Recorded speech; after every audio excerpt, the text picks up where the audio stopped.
Assalamualaikum warahmatullahi wabarakatuh. Perkenalkan kami dari kelompok 6 akan membahas mengenai skizofrenia. Kelompok 6 ini beranggotakan Randy Renaldi, NIM 016, Nabila Nur Alifah, NIM 026, Jilan Auli, NIM 029, Rizkan Adlimin, NIM 033, dan Endah Hutami, NIM 038. Materi yang akan dibahas oleh kelompok 6 yaitu ada definisi dari skizofrenia, lalu ada penyebab, ada simptom dan diagnosis, lalu ada faktor risiko, ada mekanisme gangguan di otak, dan yang terakhir ada treatment untuk menangani skizofrenia. Kita langsung masuk ke materi yang pertama. Definisi skizofrenia adalah gangguan kejiwaan atau mental kronis. Gangguan ini menyebabkan penderitanya mengalami halusinasi, delusi, kekacauan dalam berpikir, dan perubahan sikap.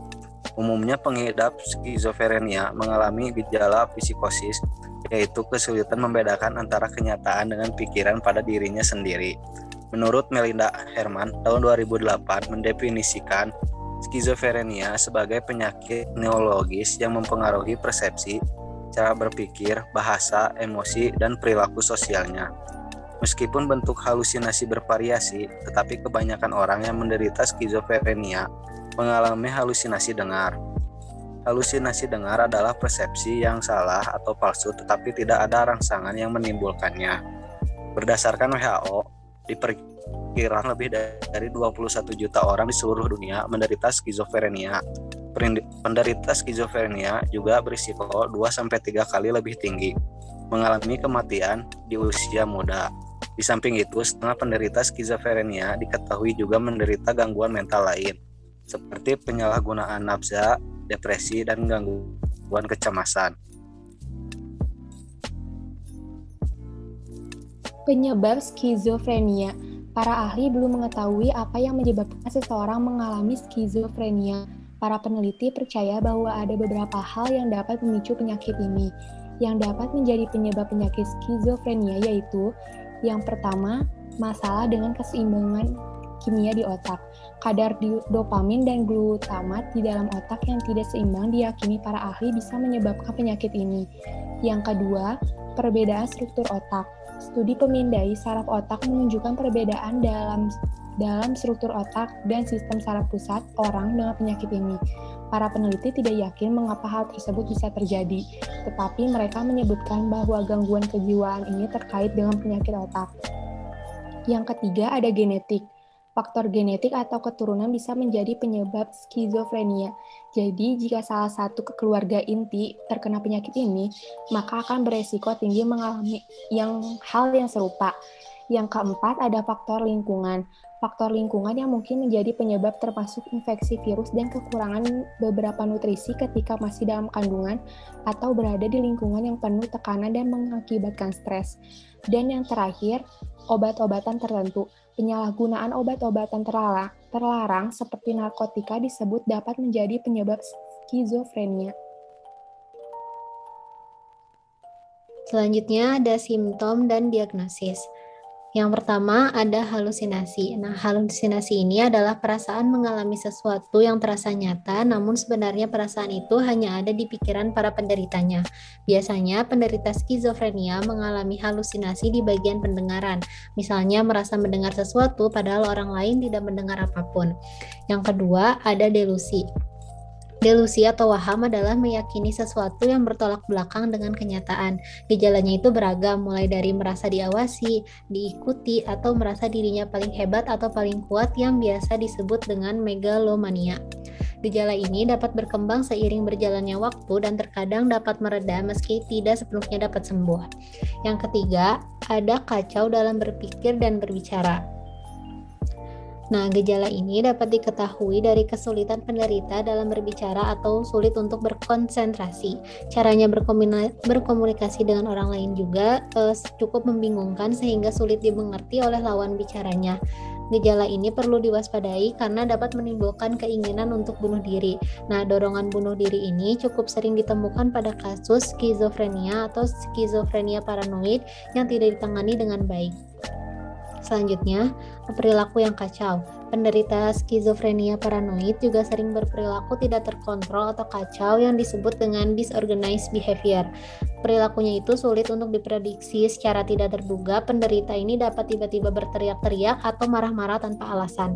Semua gejala yang ditimbulkan akibat menderita skizofrenia paranoid dapat menyebabkan gangguan terhadap pekerjaan, hubungan dengan orang lain, atau bahkan dalam merawat diri sendiri.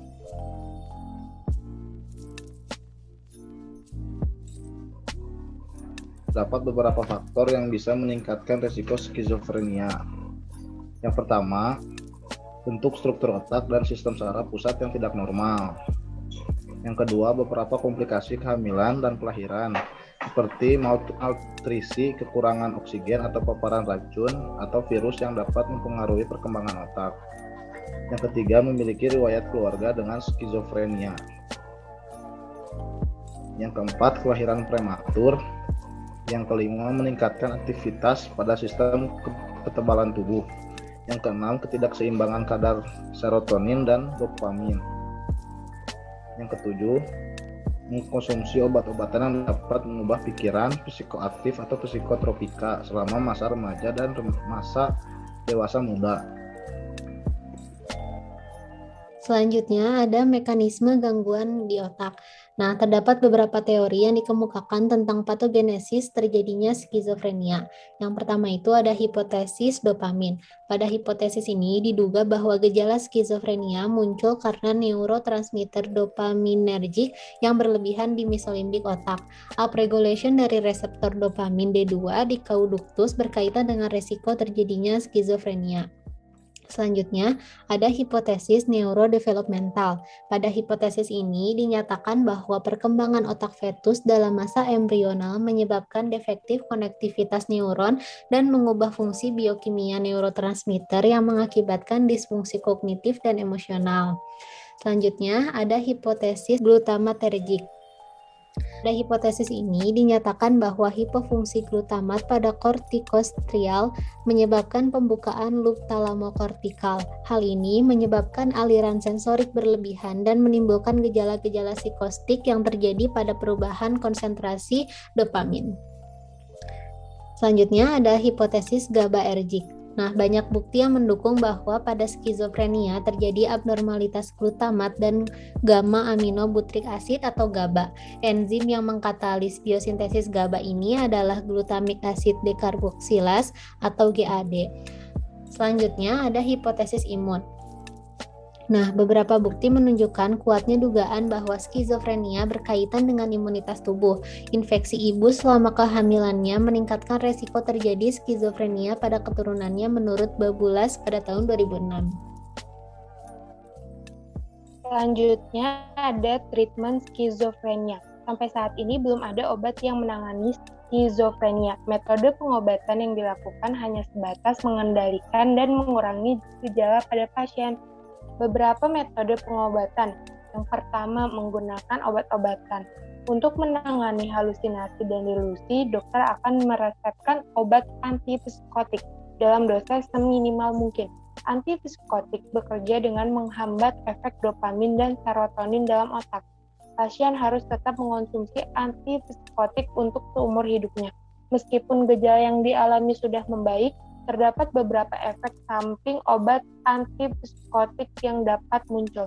Yang pertama ada berat badan bertambah, gairah seks menurun, kejang, mulut kering, penglihatan kabur, pusing, tremor, dan tardif dyskinesia. Selanjutnya ada psikoterapi. Psikoterapi untuk penderita skizofrenia bertujuan agar penderita dapat mengendalikan gejala yang dialaminya.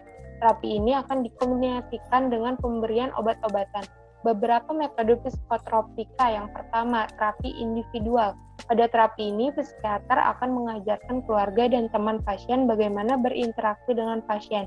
Di antaranya, cara adalah dengan memahami pola pikir dan perilaku pasien. Yang kedua, terapi perilaku kognitif.